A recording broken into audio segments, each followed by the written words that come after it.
Dr. Pereira studied at Unicamp, now is CEO of Paltech, a company, a national company in Campinas, close to Unicamp.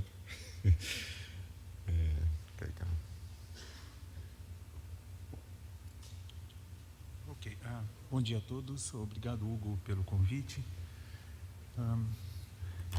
O objetivo dessa conversa hoje pela manhã é discutir um ponto de vista que diz respeito às redes de acesso.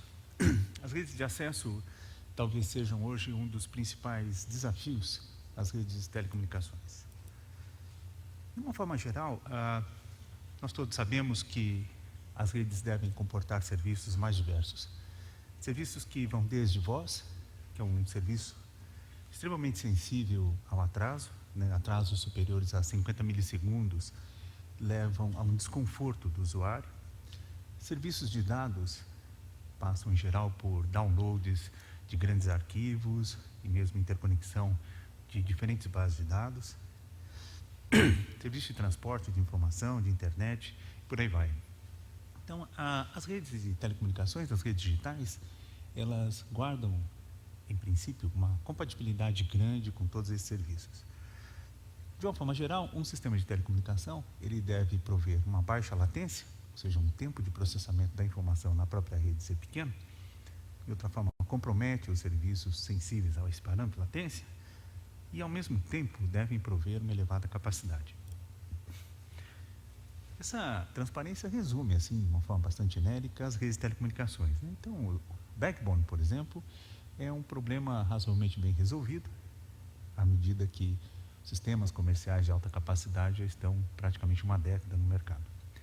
As redes metropolitanas incorporaram muitas das tecnologias de backbone, também um problema com boas soluções. No entanto, os acessos, de uma forma geral, ainda parecem ser um desafio. Como havia comentado, há uma certa maturidade inerente à tecnologia de comunicações óticas presente nas redes de entroncamento. É só a gente se lembrar que os primeiros sistemas de entroncamento surgiram no final dos anos 70 e no Brasil no começo dos anos 80. Esses sistemas têm elevada capacidade, existe no mercado aí, as pessoas que trabalham nesse setor têm ouvido isso com bastante frequência, que há fibra e banda sobrando no mercado. Esses sistemas também têm demonstrado uma elevada confiabilidade, né? Tempos de restauração pequenos, taxas de falhas desses sistemas pequenos e taxas de bits errados de transmissão extremamente baixas, na ordem 10 a menos 13, 10 a menos 14. E o custo desses sistemas, se nós formos olhar os custos dos sistemas de comunicação ótica usados nos entroncamentos das redes, o custo por usuário ou por bit transmitido é um custo razoavelmente baixo. À medida que esses sistemas são de alta capacidade, então muitos bits transmitidos, são compartilhados por diferentes usuários, de modo que se você fizer a conta reversa, vai perceber que o que se paga por bit transmitido nessas redes não é tanto assim. No entanto, se nós formos nos movendo fisicamente no sentido do usuário, a conexão hoje, chamada de banda larga, ela é provida sobre cobre. Ou cobre de par trançado, ou cobre coaxial. É uma conta assim meio de padeiro, ela pode nos dar uma certa ideia do tamanho do problema. Se a gente pegar um computador desses mais simples que tem no mercado, são computadores que em geral trabalham com relógio sincronismo de gigahertz, barramento de dados de 32 bits, então rigorosamente são máquinas de 32 gigabits por segundo. E eles estão interconectados à rede por diferentes partes. Na rede de entroncamento, essas capacidades de gigabits por segundo estão presentes, mas nas redes de acesso, por causa da limitação do cobre, normalmente as conexões se dão nas faixas de megabits por segundo e são assimétricas, né? Através do uso de tecnologias do tipo ADSL.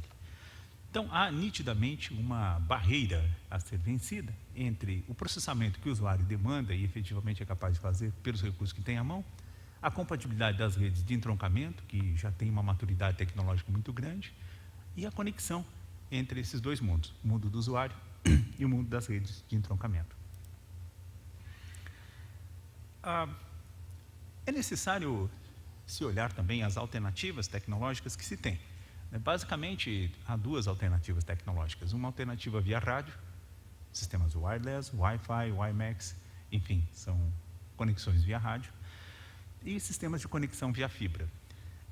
Em princípio, se acreditava que o custo da fibra era um custo extremamente elevado para as redes de acesso. No entanto, hoje, à medida que se tem uma demanda, uma pressão por banda bastante significativa, é possível perceber que o custo da fibra é competitivo frente ao cobre. As operadoras, de uma forma geral, as operadoras tradicionais, elas têm perdido usuários que demandam banda passante, e não são poucos, para empresas de telecomunicações mais agressivas, que têm feito uso de fibra na conexão dos seus usuários. E tem perdido por quê? Porque o cobre é um estrangulamento para o uso de muitas aplicações e o acesso a muitos conteúdos na rede. Distribuição de televisão, por exemplo, via rede, é fortemente limitada por causa da conexão do último quilômetro, ou da conexão de cobre.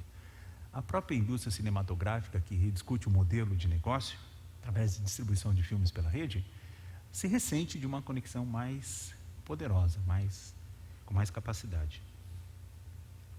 E o serviço de faixa larga, assim como o serviço de telecomunicações, eles têm duas características importantes. Eles têm que ter baixa latência e eles têm que ter tempos de transferência baixos. Então, tempo de transferência baixo, necessariamente, é preciso ter banda. Então, fibra nos parece uma boa solução. Baixa latência significa capacidade de processamento elevada. Isso já nos remete à tecnologia de silício. De uma forma assim bem resumida, essa transparência procura mostrar como é que tem sido a evolução das redes de acesso, desde a tecnologia híbrida, fibra coaxial, até as tecnologias mais usadas atualmente, são a fibra até o usuário em si, que é a última linha. E no meio disso, a tecnologia de cobre fazendo acesso direto do usuário, e onde, em princípio, existe uma limitação forte de tecnologia hoje. Essas redes, de uma forma geral, elas já estão bastante bem padronizadas, quer sejam elas redes de cobre, quer sejam elas redes óticas. As padronizações vêm desde do ITU, que é um órgão multinacional para a padronização de telecomunicações, passando pelo I3E, que é um órgão americano, ou pelo Cable Labs, também um órgão americano. Essa transparência resume um pouquinho disso. Quando a gente pensa do acesso residencial, do acesso do usuário, basicamente o que a gente imagina poder estar ofertando é um serviço de voz através da rede de telefonia pública comutada, RTPC. Fiz uma brincadeira aqui usando uma tecnologia brasileira de comutação de voz. É importante nessa mesma rede termos internet. Então, tem uma brincadeira aqui também, o roteador, não é uma tecnologia que a engenharia local hoje disponha para a fabricação de máquinas mais complexas. E os provedores de vídeo. Então, tudo isso deve entrar num terminal de linha ótica e, através de fibra, de unidades de conexão ótica, devem levar ao usuário tanto a telefonia, quanto, através de um padrão Ethernet, as redes de dados, quanto vídeo, através, por exemplo, de um set-top box. Então, é de se esperar que essas redes, elas contemplem, nesse serviço, uma baixa latência, e nesses dois serviços aqui, uma alta capacidade. Então, a tecnologia de comunicações óticas parece ser uma das mais adequadas a esse tipo de desafio, a esse tipo de solução. Se pensarmos, por exemplo, na tecnologia de rádio, embora a acessibilidade seja praticamente ilimitada, há um limite de banda. Então, a transferência de dados, por exemplo, simultânea com voz e com vídeo, pode ficar de alguma forma comprometida. Pensando nessas redes de acesso e no tipo de desafio que elas representam, quando a gente olha um pouquinho mais em detalhe isso, que pontos críticos a gente poderia identificar nas redes de acesso e que poderiam ser endereçados através de projetos mobilizadores com desdobramentos na competitividade da indústria do país. Bom, há tecnologias críticas do lado dos componentes optoeletrônicos. Até hoje, os lasers, por exemplo, correspondem a um dos componentes de custo mais significativo individualmente. Há também os custos associados aos componentes ópticos. Embora o custo dos componentes ópticos tenha decrescido, assim como dos lasers, tenha decrescido de forma significativa na última década, eles ainda representam uma parcela muito significativa. Há um desafio curioso dos equipamentos de camada 2 e 3, os switches e os roteadores, porque, em princípio, eles precisam endereçar um parâmetro importante ao acesso, a baixa latência. Então, uma atividade que pudesse estar voltada para o desenvolvimento de estruturas e arquiteturas de roteadores de baixa latência é extremamente bem desejada. E há também os parâmetros relativos aos custos de instalação. É preciso colocar isso na casa do usuário. Então, no Brasil não é tão comum, mas os métodos mais automatizados e de baixo impacto na vida do cidadão comum são extremamente desejados.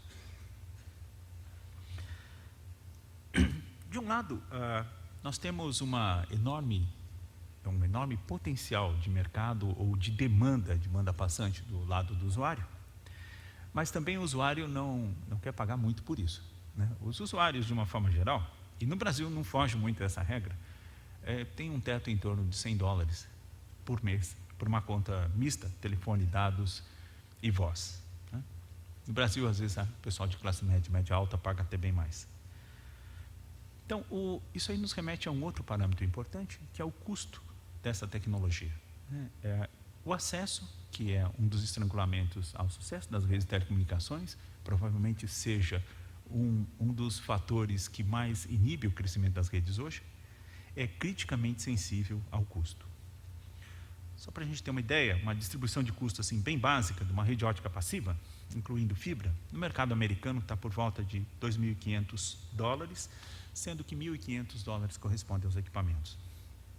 E desses $1.500, 15% corresponde aos componentes optoeletrônicos, que vão lá do lado da central de distribuição para o usuário, e 40% desses 1.500 estão do lado dos optoeletrônicos e instalação no usuário. A expectativa é que um investimento desse tipo apresente um certo retorno, ou seja, se torne rentável num horizonte de 3 anos. Agora, quem vai investir nisso, essencialmente, né? Quem é que vai drivar isso através de atividades de pesquisa nos institutos de pesquisa das universidades, através da produção de equipamentos e produtos competitivos, e para quem, né? Se nós olharmos as operadoras, no Brasil é bem evidente isso, né? As operadoras, elas fizeram um investimento grande, final dos anos 90, e não abrem mão de tirar a última gota de leite que as redes de cobre representam. Então, grandes investimentos em redes de acesso estão um pouco desalinhadas dos principais objetivos dessas empresas.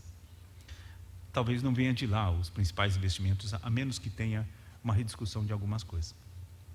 As operadoras de cabo, elas têm um legado de rede híbrida, e hoje, no Brasil, especificamente, essas companhias têm uma baixa capacidade de investimento, pouco provável que se empenhem em fazer uma rede desse tipo.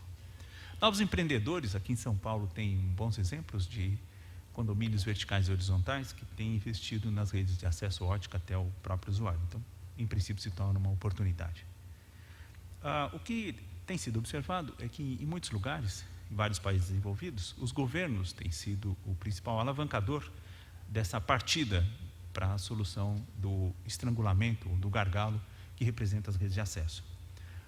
Em termos de governo municipal, é uma significativa melhoria aos serviços ofertados à população, quer sejam em serviços de segurança, de educação ou de saúde. Em termos de governos estaduais, significa uma melhor integração de serviços, né? Onde segurança e saúde, em vários países, inclusive os países do primeiro mundo, Japão, Itália, têm sido os principais parâmetros endereçados. E o que cabe ao governo federal nesse país, né? Em princípio, o governo federal tem estimulado as redes de entroncamento.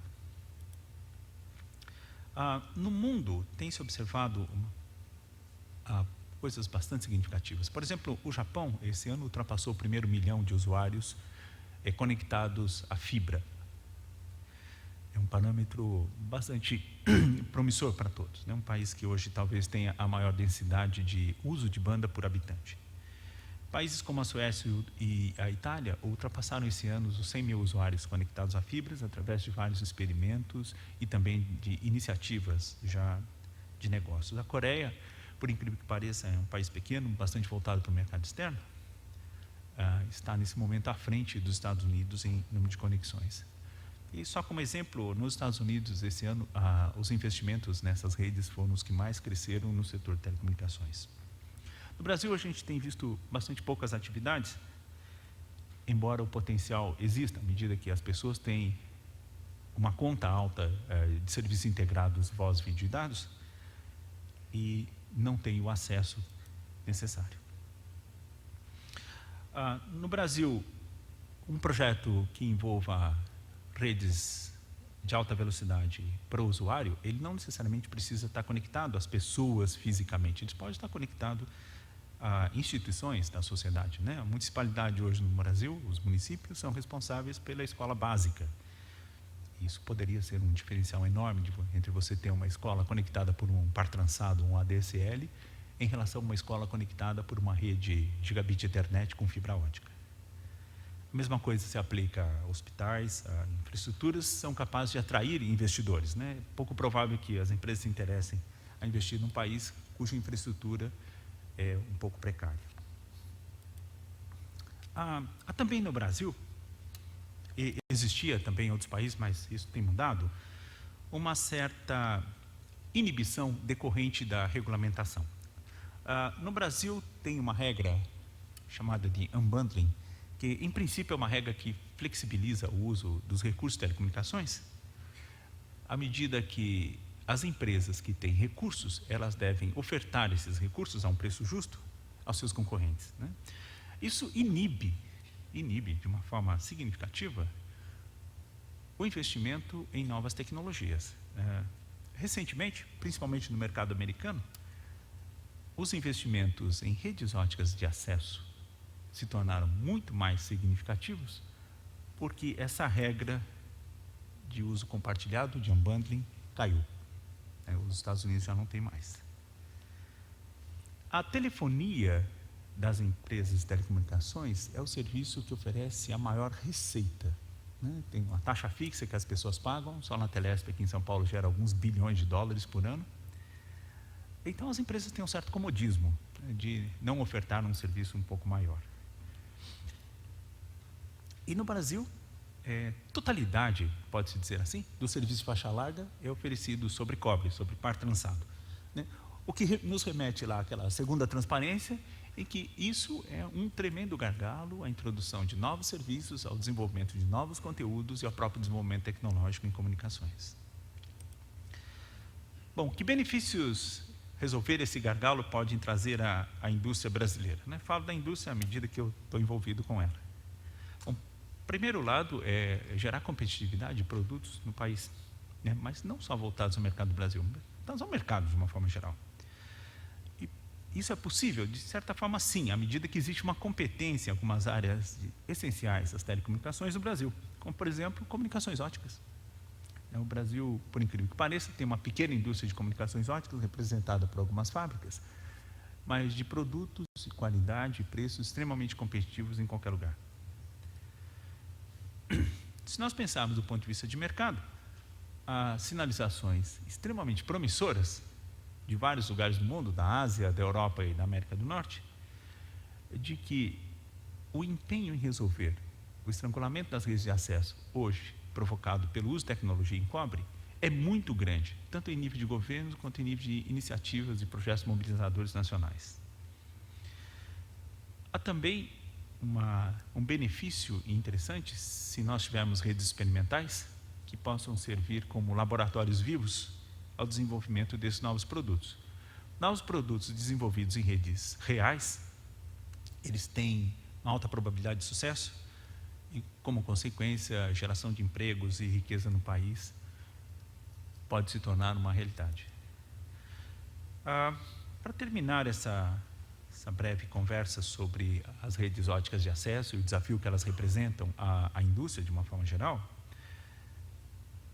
reuni aqui um conjunto de pequenos comentários, onde o principal deles, na minha opinião, é que as redes chamadas de faixa larga hoje estão todas elas em cima de tecnologia via cobre, coaxial ou par trançado, e essa tecnologia é um enorme limitador ao desenvolvimento tanto de serviços, quanto de conteúdo, quanto de aplicações de sistemas de telecomunicações. Eu também acho muito importante que não estamos falando de uma aventura tecnológica, à medida que as comunicações óticas têm maturidade, e essa maturidade se reflete pelo extenso uso nas redes de entroncamento há mais de uma década. Comunicações óticas até o usuário é uma alternativa muito interessante quando a gente olha o cenário de acesso, um cenário que precisa baixa latência, elevada capacidade de transferência de informação e convivência de multisserviços, serviços como voz, como vídeo, como dados.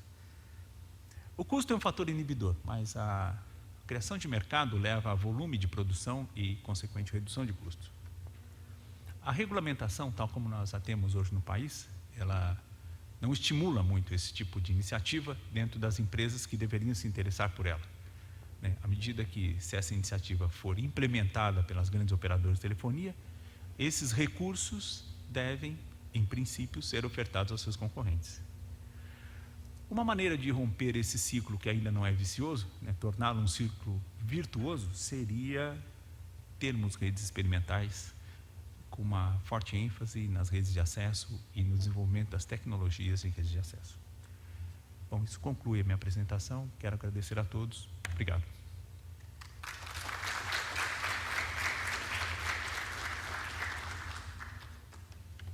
Questions for Dr. Salomão?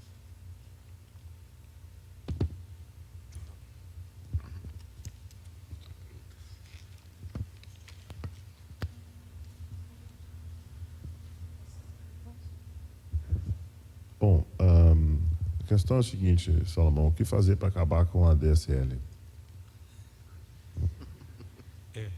Essa é uma pergunta muito interessante. Eu não advogo a gente tirar a rede de cobre e nem acabar com a DSL. Acho importante ofertarmos uma tecnologia alternativa que permita a introdução de novos serviços e conteúdos na rede. A melhor maneira de se confrontar uma tecnologia ultrapassada é oferecer uma tecnologia, uma alternativa melhor em termos de desempenho e custo. Acho que o ponto de partida disso deveriam ser redes experimentais, uma combinação de parceria entre as poucas indústrias que nós temos e os órgãos de pesquisa, e a efetiva demonstração de que esse é o caminho para termos uma nova alavancagem no mercado de telecomunicações. Então, resumo da ópera, acho que é ofertar uma nova tecnologia. Salomão, obviamente a implantação desses acesso aí de alta velocidade até a residência é um problema muito complexo e, a meu ver, vídeo sob demanda seria uma das grandes oportunidades para alavancar um acesso desse tipo. Agora, como que as operadoras de TV a cabo encaram esse problema, já que estaria fora da esfera delas prover esse tipo de serviço? Muito interessante a pergunta, né? Por que quem vende vídeo hoje no mercado não faz isso, né? É curioso, mas as operadoras de cabo, elas, embora no Brasil o cabo tenha uma penetração baixa no mercado, comparado com outros países mesmo na América do Sul, elas têm um legado muito forte. Esse legado significa que a autorização de investimento dos investidores da companhia é muito pequena. A ordem aos executivos da empresa é o seguinte: vai lá e vende o que eu tenho, não me venha pedir mais dinheiro para fazer investimento. Agora, isso abre uma perspectiva a alternativas, a outras empresas que possam estar ofertando, né, na mesma bandeira de vídeo, vídeo sob demanda, que sem dúvida é um mercado muito atraente, que possam estar ofertando outros serviços, como voz, como dados também, dados em alta velocidade. Todo mundo conecta essa internet de casa, sabe como é chato fazer o download, às vezes, de um arquivo interessante, né?